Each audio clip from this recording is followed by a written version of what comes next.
In this lesson, I'll show you 3 examples on how to solve first-order differential equations. Starting with question 1, they want us to solve the differential equation y prime is equal to x squared over y. The first thing that you have to do, especially if it's written in this notation, is change y prime into dy over dx. So let's go ahead and do that. We have dy over dx is equal to x squared over y. Next, what you want to do is separate the dy and the dx. So what I can do now is multiply both sides by dx. And by doing that, this dx will cancel out with this dx, leaving me with dy is equal to x squared dx over y. The third step is you want to separate the different types of variables. So we'll dedicate the right side to the x, and we'll dedicate the left side to the y's. And we can do that by multiplying both sides now by y. The y's cancel out on the right side, leaving us with y dy is equal to x squared dx. Now what we have to do is take the integral of both sides. So we'll take the integral of this with respect to y, and we'll take the integral of this with respect to x. So I'll show that by introducing the integral symbol. The integral of y is very easy. It's y to the power of 2 over 2. So I'll write down y to the power of 2 over 2. And on the right side, the integral of x to the power of 2 is x to the power of 3 over 3, plus our arbitrary constant c, subscript 1. That right there represents the final answer to question 1, although you can take it a step further and eliminate the fractions by finding a common denominator. The common denominator between 2 and 3 is 6. So if I multiply this whole equation by 6, I'll end up with 3y to the power of 2 is equal to 2x to the power of 3 plus c. And there's no need to put a 6 in front of that c. We've simply replaced c subscript 1 with c. In question number 2, we have solve the differential equation dy over dx is equal to 4xy.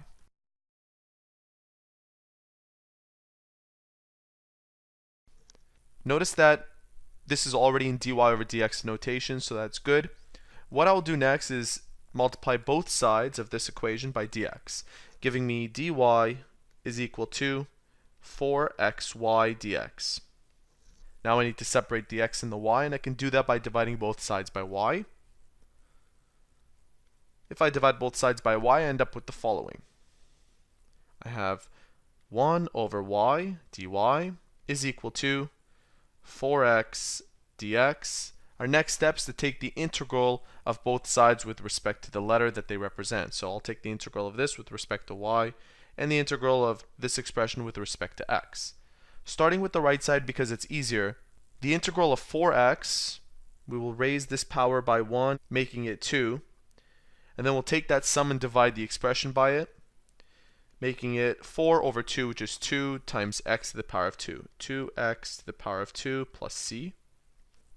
And on the left side, the integral of 1 over y is a common integral, and the answer is ln absolute of y.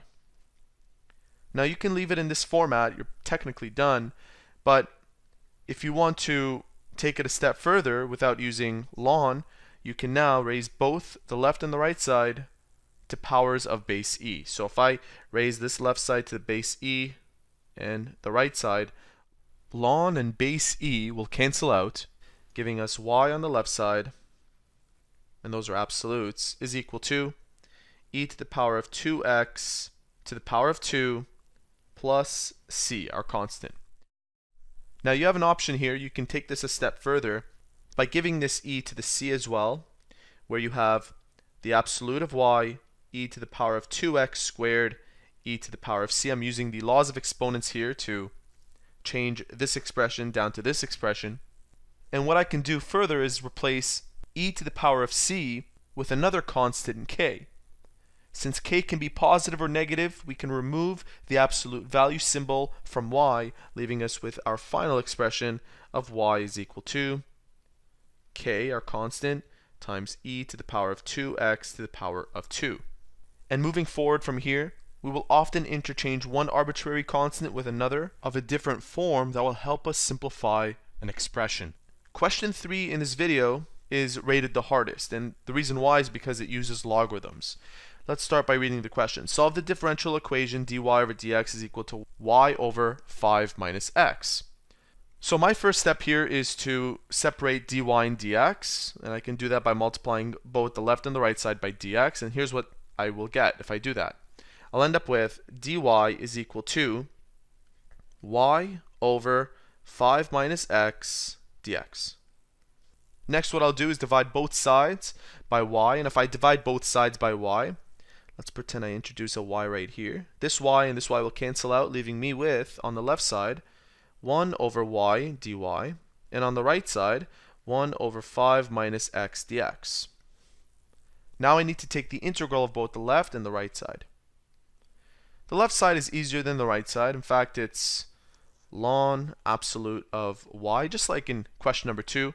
And on the right side, we actually have to do the same thing where we have ln absolute of 5 minus x, and then we multiply ln absolute 5 minus x with negative. And the reason why is because technically what you're supposed to do is a u substitution where you set u is equal to 5 minus x, take the derivative implicitly, where you have du is equal to negative dx, and technically you would end up having a negative at the very end. So that's where this negative is coming from, plus an arbitrary constant c.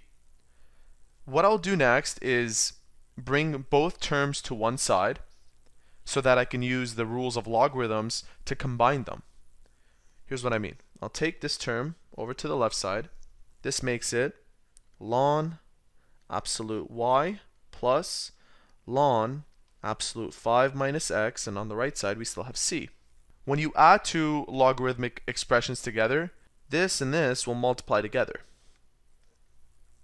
So you have ln absolute of y times 5 minus x, which is 5y minus xy. Now if I want to eliminate the ln, just like how I did in question 2, I can raise both the left and the right side to powers of base e.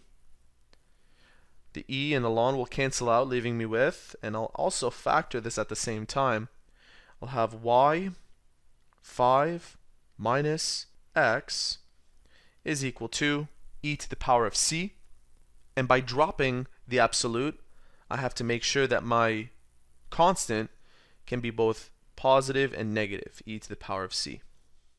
Finally, if I want to isolate for y, I divide both sides by 5 minus x, giving me plus minus e to the power of c over 5 minus x, and that is equal to y. Now we can leave this expression as it is or simplify it by letting c equal to plus minus e to the power of c. And if you do that, your final answer is c over 5 minus x is equal to y. And there you have it. 3 examples on how to solve first order differential equations.